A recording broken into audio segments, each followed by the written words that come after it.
രാവിലെ 5:30 മണി ആയപ്പോൾ തന്നെ എണീറ്റു കേട്ടോ. പല്ലുതേപ്പും കാര്യങ്ങളും കഴിഞ്ഞ് കിച്ചണിലേക്ക് കയറുന്നതിന് മുന്നേ തന്നെ കുറച്ച് എഡിറ്റ് ചെയ്യാനുണ്ടായിരുന്നു. അതെല്ലാം എഡിറ്റ് ചെയ്ത് വെച്ച ശേഷമാണ് കിച്ചണിലേക്ക് വന്നത്. അന്നക്കുട്ടിക്ക് എക്സാം തുടങ്ങുകയാണ്. നിങ്ങളുടെ മക്കൾക്കൊക്കെ എങ്ങനെയാണ് എക്സാം തുടങ്ങിയോ? ഇവിടെ ജോക്കുട്ടന് മിനിഞ്ഞാന്ന് തുടങ്ങി. അതായത് വാവു അവധിയുടെ തലേ ദിവസം തന്നെ അവന് എക്സാം സ്റ്റാർട്ട് ചെയ്തു. അന്നക്കുട്ടിക്ക് ഇപ്പോൾ ഇന്നാണ് തുടങ്ങിയത്, അതായത് വ്യാഴാഴ്ച. അപ്പോൾ അങ്ങനെ തലേ ദിവസം ഉണ്ടാക്കി വെച്ച ചാളക്കറി തേങ്ങാപ്പാൽ ഒഴിച്ചിട്ടാണ് ഞാൻ ഉണ്ടാക്കിയത്. നല്ല ടേസ്റ്റാണ്, നല്ല എരിവും പുളിയൊക്കെ പിടിച്ചിട്ടുണ്ട്. അപ്പോൾ അതങ്ങോട്ട് ചൂടാക്കി തിളപ്പിച്ച് മാറ്റി അവിടെ വെച്ചിട്ടുണ്ട്. നമുക്കിന്ന് ഇവിടെ കട്ടൻ ചായ ആണ് രാവിലെ ഞാൻ ആദ്യം ഒന്ന് ഉണ്ടാക്കിയത്. തൊണ്ടവേദനക്കാരുടെ എണ്ണം കൂടുകയാണ്, അപ്പോൾ അതുകൊണ്ടാണ് കട്ടൻ ചായ ആദ്യമേ ആക്കിയത്. ഞാനൊരു കാസ്റ്റ് അയണിൻ്റെ ചട്ടി മേടിച്ചിട്ടുണ്ടായിരുന്നു, അത് മയക്കി അവിടെ മാറ്റി വെച്ചിട്ടുണ്ട്. ബീട്രൂട്ട് മെഴുക്ക് പുരട്ടി ഉണ്ടാക്കാമെന്ന് കരുതിയത് ബീട്രൂട്ട് മെഴുക്ക് പുരട്ടി ആക്കി. പിന്നെ ഞാൻ പയ്യെ അതങ്ങോട്ട് മാറ്റി കുറച്ച് തേങ്ങ ഉണ്ടായിരുന്നു അതിലേക്ക് ഇട്ടിട്ട് തോരനാക്കി എടുത്തു കേട്ടോ.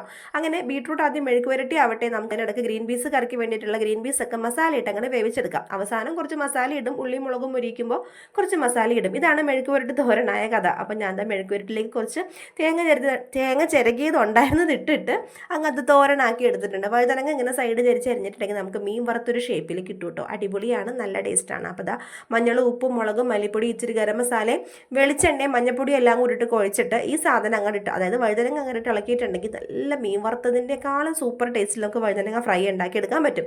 അപ്പോൾ പുതിയ ഈ കാസ്റ്റ് അയണിൻ്റെ ചട്ടിയിൽ ഞാൻ വഴുതനങ്ങ വറുത്തെടുക്കുകയാണ്. ഇതിൽ വെള്ളയപ്പം ഉണ്ടാക്കാമെന്ന് പറഞ്ഞിട്ടുണ്ട്, നമുക്കൊന്ന് ട്രൈ ചെയ്ത് നോക്കണം.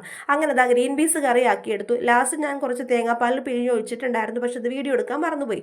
എൽസ് കുറച്ച് കഴിഞ്ഞപ്പോഴത്തേനും എണീറ്റ് വന്നു. അതിനിടയ്ക്ക് ഞാൻ ചപ്പാത്തി ആക്കി എടുത്തു. എൽസ് ഇതേ വിരൽ കൊണ്ട് കട്ട് എന്നാണോ കാണിക്കുന്നതെന്ന് എനിക്കറിയാൻ പാടില്ല. അപ്പോൾ ചേട്ടൻ വന്ന് പിന്നെ അവളെ മേടിച്ചു. അങ്ങനെ ലഞ്ച് സെറ്റാക്കി. ജോക്കുട്ടിന് മാത്രം മതി. ബ്രേക്ക്ഫാസ്റ്റും ആക്കി എടുത്തിട്ടുണ്ട്. അന്നക്കുട്ടി എണീറ്റ് വന്നിരിക്കുന്നേ ഉള്ളൂ. എൽസും അന്നക്കുട്ടിയുടെ കയ്യിലാണ്.